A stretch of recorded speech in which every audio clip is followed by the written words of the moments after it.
దేశవ్యాప్తంగా కోటి మందిని ప్రత్యక్షంగా కలిసి ప్రభుత్వం సాధించిన విజయాలు తెలియజేసి దేశంలో 400 సీట్ల సాధనే లక్ష్యంగా బీజేపీ విజయ సంకల్పయాత్ర చేపట్టిందని బీజేపీ రాష్ట్ర కార్యవర్గ సభ్యులు నూకల నరసింహారెడ్డి తెలిపారు.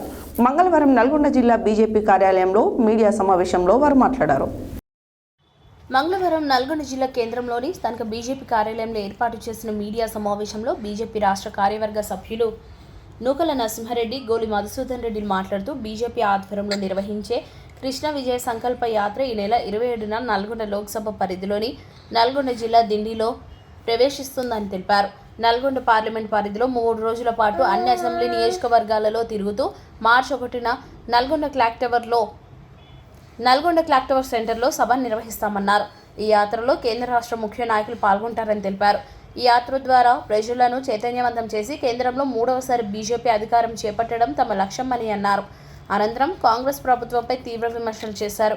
సీఎం రేవంత్ రెడ్డి, మంత్రి కోమటిరెడ్డి వెంకటరెడ్డిలు తెలంగాణ కేంద్రంకు ఇచ్చిన నిధులు అభివృద్ధి విషయంలో చేస్తున్న ఆరోపణలకు బహిరంగ చర్చకు రావాలని డిమాండ్ చేశారు.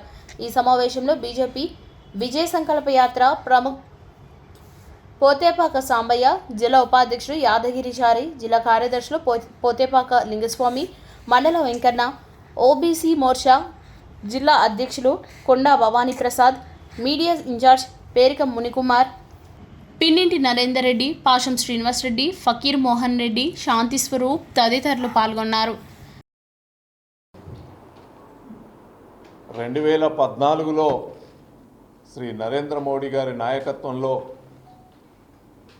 కేంద్రంలో ప్రభుత్వం ఏర్పడ్డ దగ్గర నుంచి ఇప్పటి వరకు సుమారు 10 సంవత్సరాలుగా బీజేపీ నాయకత్వంలోని ఎన్డీఏ ప్రభుత్వం కేంద్రంలో అధికారంలో ఉంది.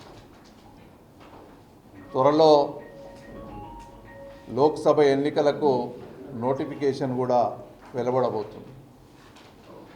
10 సంవత్సరాల కాలం లోక్సభ స్థానాలను ఒక క్లస్టర్గా ఏర్పాటు చేసి ఎక్కడైతే ఈ తెలంగాణ రాష్ట్రంలో కృష్ణమ్మ తల్లి అడుగు పెడుతుందో కృష్ణ అనేటువంటి గ్రామంలో అక్కడ ఈ కృష్ణ విజయ సంకల్ప యాత్ర పేరుతో ఈ బస్సు యాత్రను ప్రారంభించడం జరిగింది.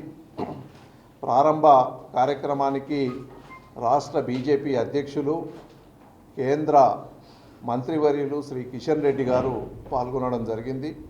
ఈ యాత్ర ప్రతినిత్యం కూడా కొనసాగుతుంది. రేపు ఉదయం నల్గొండ లోక్సభ పరిధిలోని డిండి మండలంలో ప్రవేశిస్తుంది. ఈ నియోజకవర్గంలో 3 రోజులు ఈ యాత్ర కొనసాగుతుంది. దేవరకొండ, నాగార్జున సాగర్, మిర్యాలగూడ, హుజూర్ నగర్, కోదాడ, సూర్యాపేట, చివరగా మార్చి 1వ తేదీన సాయంకాలం నల్గొండలో ఒక పెద్ద సభతో ఈ సమావేశం, ఈ యొక్క యాత్ర ముగుస్తుంది. నల్గొండ జిల్లా కేంద్రంలో మార్చి 1వ తేదీన క్లాక్ టవర్ సెంటర్లో ఒక పెద్ద సభ ఏర్పాటు చేయాలని చెప్పి పార్టీ నిర్ణయించింది. ఈ యాత్రలో ప్రతిరోజు కూడా కేంద్ర రాష్ట్ర నాయకులు కానీ, మంత్రులు కానీ, ఇతర రాష్ట్రాలకు సంబంధించినటువంటి ముఖ్యమంత్రులు కానీ పాల్గొంటున్నారు. రాష్ట్ర వ్యాప్తంగా, తెలంగాణ రాష్ట్ర వ్యాప్తంగా ఈ యాత్ర దిగ్విజయంగా సాగుతుంది.